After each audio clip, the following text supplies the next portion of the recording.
নমস্কাৰ এতিয়া বাতৰি হতে ষ্টুডিঅত মই প্ৰিয়ংকা অৰুণাচললৈ মুখ্যমন্ত্ৰী ডক্টৰ হিমন্ত বিশ্ব শৰ্মা অসম অৰুণাচল সীমা সমস্যাক লৈ হ'ব বৈঠক দুইখন ৰাজ্যৰ মুখ্যমন্ত্ৰীৰ তৃতীয়খন বৈঠক অনুষ্ঠিত হ'ব মুখ্যমন্ত্ৰী পেমা খাণ্ডুৰে মুখ্যমন্ত্ৰী হিমন্ত বিশ্ব শৰ্মাৰ বৈঠক সীমামূৰীয়া 123খন গাঁৱৰ সংঘাতক লৈ বৈঠক নামচাই গোল্ডেন পেগোডাত অনুষ্ঠিত হ'ব এই গুৰুত্বপূৰ্ণ বৈঠকখন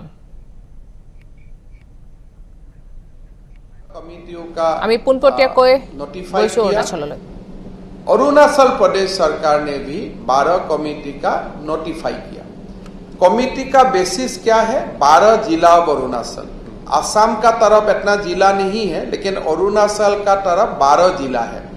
तो अरुणाचल का एक जिला को एक यूनिट मानते हुए हमने रीजनल कमेटी को नोटिफाई किया।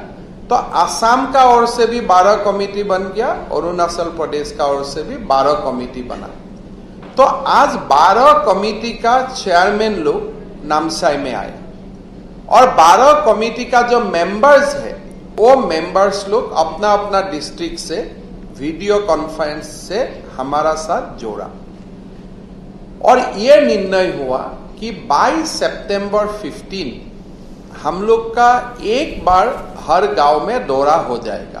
दोनों कमेटी एक बार दो बार 15 सितंबर का पहले एक राउंड तोड़ करेगा, जरूरत होने से 2 राउंड तोड़ करेगा, लोकल लोगों से समझने का समझने का कोशिश करेगा और जहां जहां एग्रीमेंट हो जाएगा ये एक ड्राफ्ट एमओयू का रूप से लेके आएगा। इसलिए डिस्प्यूट ऐसे है, गांव अरुणाचल में है, एग्रीकल्चर फील्ड असम में है। अभी गांव का डिस्प्यूट होने से भी नहीं होगा, रिजोल्यूशन होने से भी नहीं होगा, along with the agriculture horticulture ये रिजोल्यूशन होना पड़ेगा।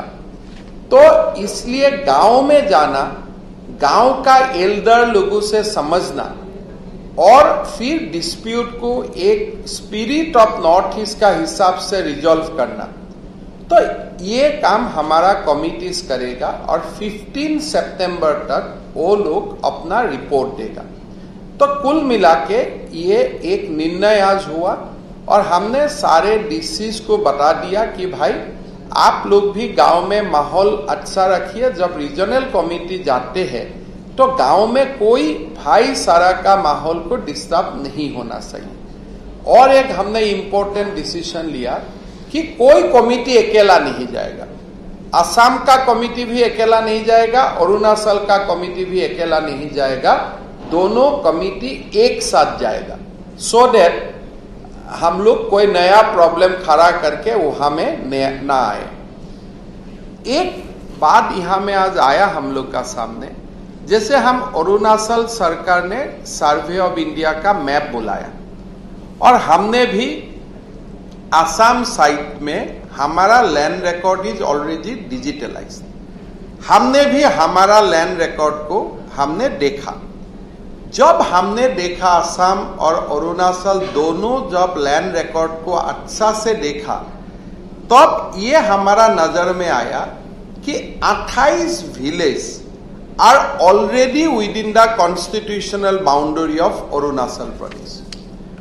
तो ये विलेज एक्चुअली कोई डिस्प्यूट था ही नहीं, बिकॉज सर्वे ऑफ इंडिया का मैप से ये क्लियरली दिखाई देता है कि these villages are within the constitutional boundary of Arunachal Pradesh. हमारा डीसी असम का डीसी लोगों से भी हम रिपोर्ट मांगा और असम का डीसी लोगों ने भी बताया कि ये गांव हमारा नहीं है। तो मतलब वो तो डिस्प्यूट में रख के तो कोई फायदा नहीं है।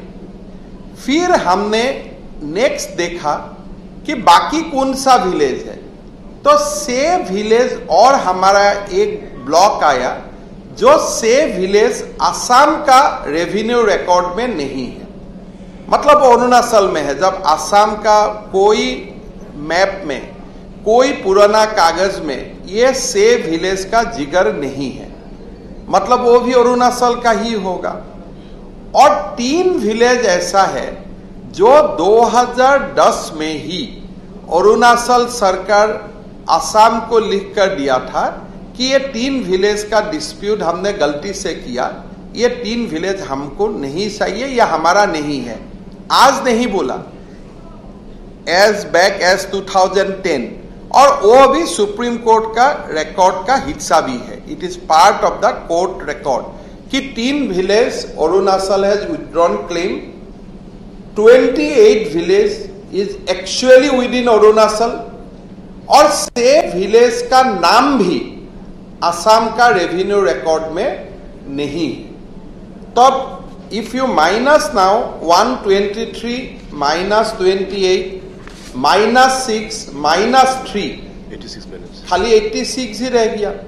तो आज नामसाई में ये ऐतिहासिक काम हुआ कि the dispute between Arunachal and Assam has been reduced और restricted now to only 86 villages. out of 120. No longer it is 123, because 28 is clearly within the Arunachal constitutional boundary. Assam का डीसी लोग हर जिला में गया और डीसी लोग ने बताया कि सर हमारा असम में ये गांव नहीं है, तो हो गया। से विलेज और डीसी लोगों ने बताया कि ये विलेज का तो हमारा नाम भी हम नहीं जानता हूं, हमारा नाम में भी लिस्ट में भी ये गांव नहीं है, तो वो भी अरुणाचल का ही है अगर गांव है तो। 3 विलेज अरुणाचल पहले से ही बोल चुका था 2010, not during the Pema Khandu ji, long back 2010 में ही बोल सका था कि ये असम का ही है, अरुणाचल का नहीं है। तो आज एक बहुत ही हिस्टोरिकल काम हुआ कि हम लोगों को क्यों बताए हमारा 123 विलेज का डिस्प्यूट है, जब actual dispute is only on 86, not in 123। So this Namsai declaration, जिसका कॉपी आपको मिल जाएगा, गांव का नाम आपको मिल जाएगा, ये नामसाई में एक बहुत बड़ा हिस्टोरिकल बात हुआ कि the dispute of Arunachal and Assam is only about 86 villages, not about 123 villages. और सर्वे ऑफ इंडिया का मैप से, दोनों साइड का डिप्टी कमिश्नर का रिपोर्ट से ये पता चलता है कि ये dispute is just on 86 village, not on 123 village. So आज Namsai will be remembered in the history of Assam and Arunachal forever, that the dispute between Arunachal and Assam has been reduced from 123 to 86. हमने कोई इसको समझौता करके रिड्यूस नहीं किया, एक्चुअली वो dispute नहीं था, it was not dispute, neither on paper neither on reality, खाली वो नंबर ही हम लोग 86 का जगह में 123 बोल रहा था. सो ये it has been reduce to 86. कौन कौन विलेज में डिक्लेयर डिस्प्यूट नहीं है, that has been mention here. आपका डिक्लेरेशन का फोटोकॉपी मिल जाएगा. लेकिन एक बात हम लोग को समझना चाहिए कि all interstate boundary dispute adjustment can only be done by the government of India. So ये नामसाई का भी जो डिक्लेरेशन हुआ, it is subject to approval of government of India. हम लोग दोनों we can declare it, but we can not decide it. Decision का power Bharat सरकार का ही होता है. So Namsai declaration will be send to government of India for their further action. बाकी 15 सितंबर तक अगर कोई ठोस कोई गांव का रिजोल्यूशन होगा वो भी हम भेज देगा. Then a MOU can be sign, interim MOU. कोई डिस्प्यूट रह जाएगा, वो कभी 1 साल भी लगेगा, 2 साल भी लगेगा, हम लोग बातचीत करते रहेगा. But till then development activity, school, education, health, those things will continue. Status quo will continue, roads will continue. हम लोगों को तकलीफ होने नहीं दूंगा, दोनों सरकार. यही नामसाई डिक्लेरेशन का बहुत पैरामीटर है. डिक्लेरेशन आपका सामने होगा. प्रधानमंत्री मोदी जी और गृह मंत्री जी अमित शाह जी का ही इच्छा का फल है. जब अरुणाचल में भी आया था तब गृह मंत्री जी बोल के गया था कि dispute will be resolve with in this year. और हम लोग दोनों along with our colleague and our officers we will try our best कि जो गृह मंत्री जी ने बोल के गया है उसको अमल करने के लिए हम लोग पूरा कोशिश करेगा. आपका तरफ से कोई 1-2 क्वेश्चन है, हालांकि आपको पूरा मिल ही जाएगा, कोई बहुत ज्यादा गुंजाइश नहीं रहेगा. फिर भी आप लोग का मन में कोई क्वेश्चन है तो you can ask.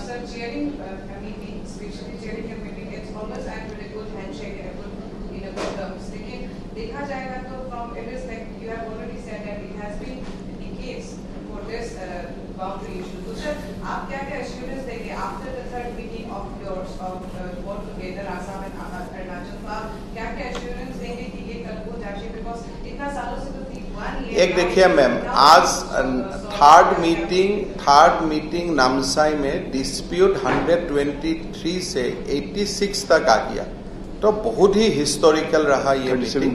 37 villages today has been resolve, तो ये बहुत बड़ा बात है। हम तो मेघालय में 12 डिस्प्यूट का खाली से रिजॉल्व कर सका अभी तक, but in Arunachal let us hope.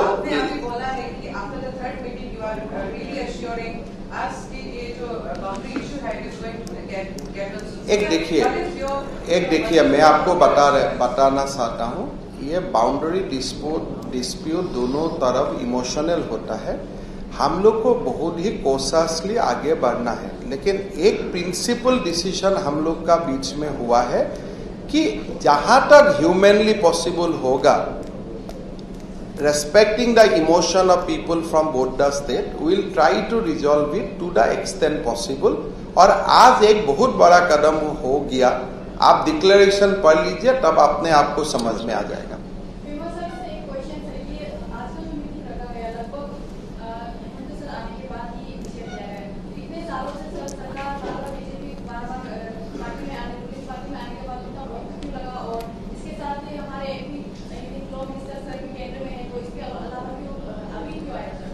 देखिए, इस मैटर को ऑलरेडी हेमंता दादा ने आप लोगों के बीच में बहुत डिटेली बता दिया कि अरुणाचल असम का जो बाउंड्री मैटर है वो ऑनरेबल सुप्रीम कोर्ट में एक्चुअली पेंडिंग है ये मैटर जो। तो ये तो एक पॉलिटिकल एक विल पावर के कारण से ही आज जो भी प्रोसेस हो रहा है under the guidance of honourable prime minister और honourable union minister Amit Shah ji, और proactiveness leadership shown by honourable chief minister Assam.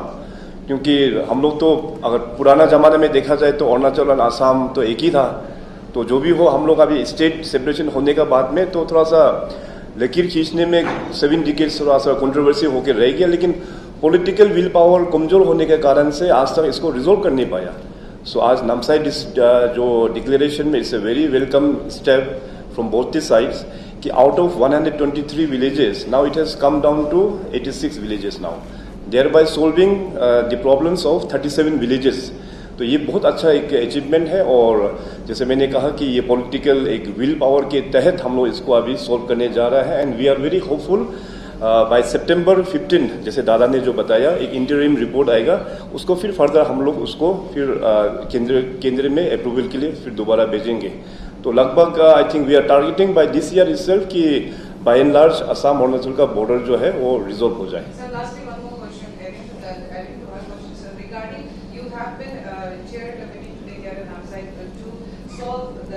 boundary issue for Assam and Arunachal. Lekin sir, what about the Indo-China border, which is really long, and you are, मतलब आपने historic यहाँ तो कर दिया है sir. What about the Indo-China border? People are also very desperate to know about that.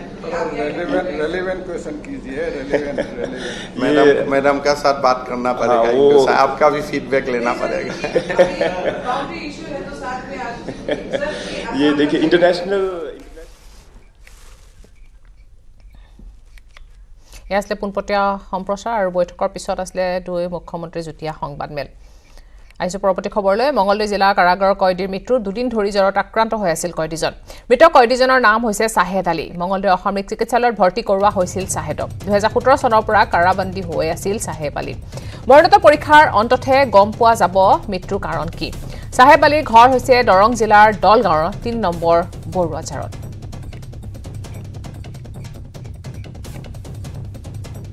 7 বছৰ ধৰি আপোনাৰ মঙ্গলদৈ জেলত আছে। তো হঠাৎ মানে জেলৰ কৰ্তৃপক্ষই দিনাখন কালি ৰাতিত ফোন কৰিছিল আমাক যে আপোনালোকৰ সন্ধিয়া ফোন কৰিছিল। ফোন কৰি কৈছে যে আপোনালোকৰ মানুহটো মাৰা গৈছে, তো আহিব আপোনালোকে কালি ৰাতি 8টা বজাত।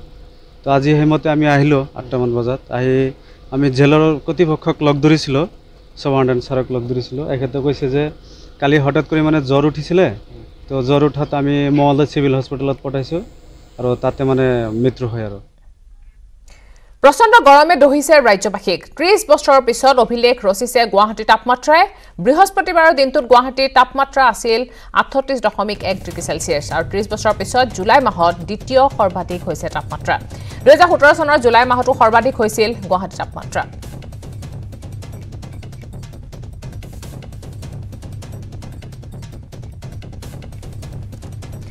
মহানগৰীত আৰক্ষীৰ ড্ৰাগছ বিৰোধী অভিযান গড়চুক আৰক্ষীৰ অভিযানত জব্দ হৈছে বুজন পৰিমাণৰ হেৰোইন সহ আৰক্ষীয়ে গ্ৰেপ্তাৰ কৰে তামিজ আলীক দুটা ড্ৰাগছ ব্যৱসায়ীজন হৈছে বৰপেটা পালহাজিৰ নিবাসী কটাহবাৰী 2 নম্বৰ মছজিদ গলিত ভাড়া ঘৰত বাহৰ পাতি চলাইছিল ড্ৰাগছৰ বেহা দুটা ড্ৰাগছ ব্যৱসায়ীটোৰ পৰা আৰক্ষীয়ে জব্দ কৰিছে 127টা ড্ৰাগছ ভৰ্তি কণ্টেইনাৰ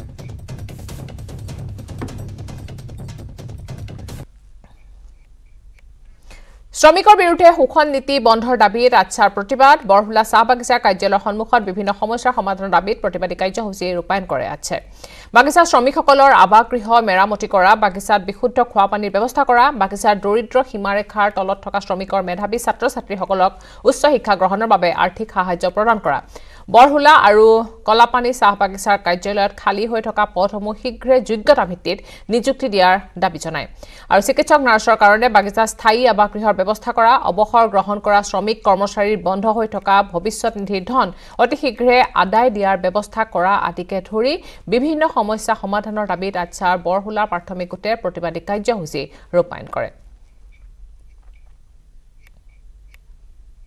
দুৰ্ভাগ্যৰ বিষয় যোৱা 29/4/2022 আমি এখন স্মাৰক পত্ৰ বৰহুলা প্ৰাথমিক গোটে প্ৰেৰণ কৰিছিল মালিক পক্ষক আৰু সেই মালিক পক্ষৰ যি দাবী সেই দাবী কিন্তু পূৰণ নোহোৱাৰ কাৰণে আজি পুনৰবাৰ বৰহুলা প্ৰাথমিক গোটৰ উদ্যোগত আজি বৰহুলা চাহ বাগিচাৰ কাৰ্যালয় সন্মুখত আমি প্ৰতিবাদী কাৰ্যসূচী ল'বলগীয়া হৈছে আৰু এই প্ৰতিবাদী কাৰ্যসূচী যিবিলাক 9টা দাবী এই 9টা দাবী যদি অতি শীঘ্ৰে পূৰণ কৰা নহয় তেতিয়াহ'লে আৰচাই যি গণতান্ত্ৰিকভাৱে যি আন্দোলন কৰিবলগীয়া আছে সকলো গণতান্ত্ৰিকভাৱে আন্দোলন কৰিম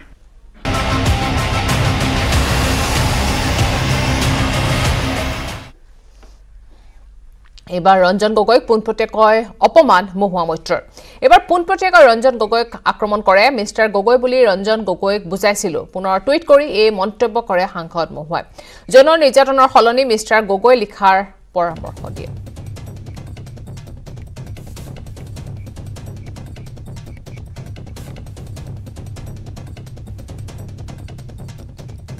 এবাৰ টুইট কৰে ৰঞ্জন গগৈক পোনপটীয়াকৈ অপমান কৰে মহুৱা মৈত্ৰই টুইট যোগে এবাৰ পোনপটীয়াকৈ ৰঞ্জন গগৈক কৰে আক্ৰমণ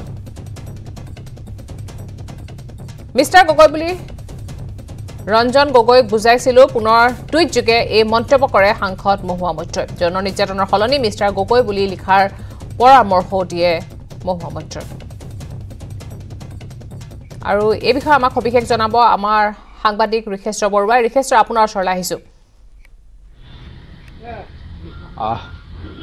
হয় নিশ্চয়কৈ যি মহুৱা মৈত্ৰৰ যি টুইট সেই টুইটৰ পিছতে সৰ্বত্ৰে প্ৰতিক্ৰিয়াৰ সৃষ্টি হৈছে আৰু এই মুহূৰ্তত মোৰ কাষত আছে অসম প্ৰদেশ কংগ্ৰেছ কমিটিৰ কাৰ্যকৰী সভাপতি ৰাণা গোস্বামী স্বাগতম জনাইছোঁ ডাঙৰীয়া কি মন্তব্য প্ৰকাশ কৰিব শেহতীয়াৰ যি পৰিস্থিতি নিশ্চয় মই আগতেও কৈছোঁ যে মহুৱা মৈত্ৰ তৃণমূল কংগ্ৰেছৰ সাংসদ মাননীয় সাংসদ তেখেতে কোৱা কথাটো আছিল যে সংসদত কিছুমান বাক্য কিছুমান শব্দ কোৱাৰ পৰা এতিয়াৰ পৰা মানে বাধা আৰোপ হ'ব ক'ব নোৱাৰিব উত্থাপন কৰিব নোৱাৰিব সেইবিলাকৰ ভিতৰত হৈছে জুমলাবাজি টানাচাহী ছেক্সুৱেল হেৰাছমেণ্ট এনে ভালেমান শব্দ ক্ষেত্ৰত বাৰণ কৰা হৈছে লগাব এতিয়াৰ পৰা ক'ব নোৱাৰিব বাধা প্ৰদান কৰা হৈছে মানে উঠাই দিয়া হৈছে এই শব্দবিলাক মই আগতেও কৈছোঁ জুমলাবাজি শব্দটো ক'ৰ পৰা আহিছিলে জুমলাবাজি শব্দটো আহিছিলে একচুৱেলি এজন ৰেছপনচিবল ইউনিয়ন মিনিষ্টাৰ তেখেত গুজৰাটবাসী আৰু মোদী মন্ত্ৰীসভাৰ ৰাইট হেণ্ড স্বৰূপ এজন জ্যেষ্ঠ মন্ত্ৰী তেখেতে 2014 চনত যেতিয়া নৰেন্দ্ৰ মোদী ডাঙৰীয়া গোটেই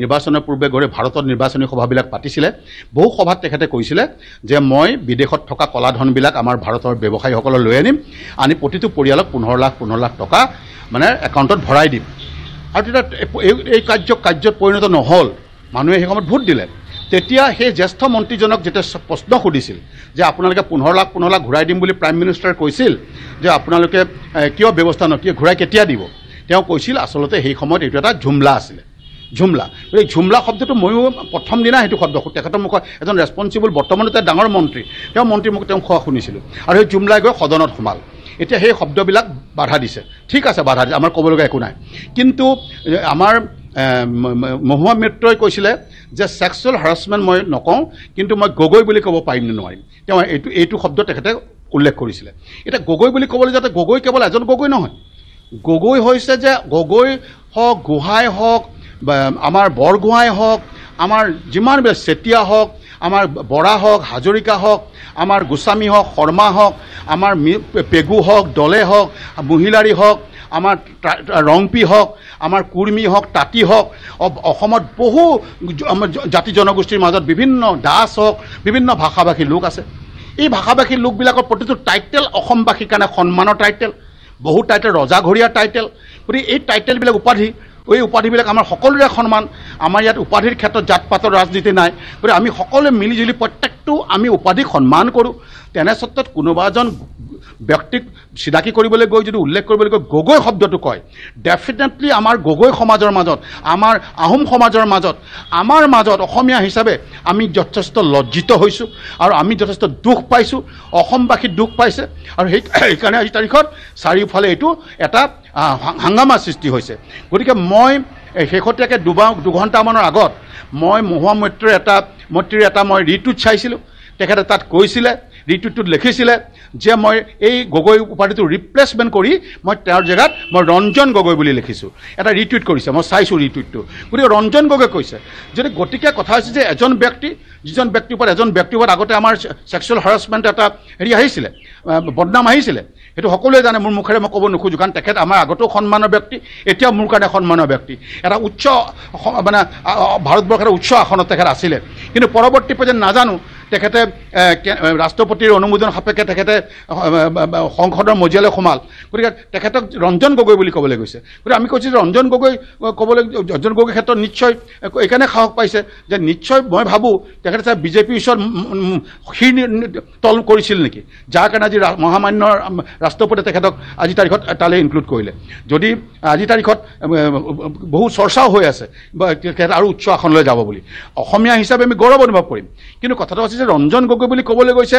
তেখেতৰ ক্ষেত্ৰত আমাৰ ক'বলগীয়া একো নাই গতিকে মানুহে তেখেতে যদি কিবা প্ৰকৃততে তেনেকুৱা ভুল কৰিছে তেখেতে এইটো আৰু তৃণমূল কংগ্ৰেছে ক'ব কিন্তু গগৈ টাইটেল বা আমাৰ অসমৰ বেলেগ এটা টাইটেল কৈ যিকোনো ব্যক্তিয়ে অসমৰ বাহিৰত আমাক এনেকৈ অপমান কৰিলে আমি কেতিয়াও সহ্য নকৰোঁ অসম প্ৰদেশ কংগ্ৰেছ কমিটিয়ে আমি সম্পূৰ্ণ বিৰোধিতা কৰিছোঁ তাক তেখেতে উঠাই লওক আৰু বিশেষকৈ তৃণমূল কংগ্ৰেছৰ আমাৰ যি তৃণমূল কংগ্ৰেছৰ মুৰব্বীয়ে এই শব্দটো উঠাই ল'ব লাগিব এটা প্ৰেছ বিবৃতিৰ যোগে তেখেতে উঠাই ল'ব লাগিব অসমৰ ৰাইজৰ ওচৰত ক্ষমা খুজিব লাগিব যে এইটো আমাৰ সংসদগৰাকীয়ে ভুল কৰিছিল এই মুহূৰ্তত ধন্যবাদ জনাইছোঁ এই প্ৰতিক্ৰিয়া প্ৰকাশ কৰিছে ৰাণা গোস্বামীয়ে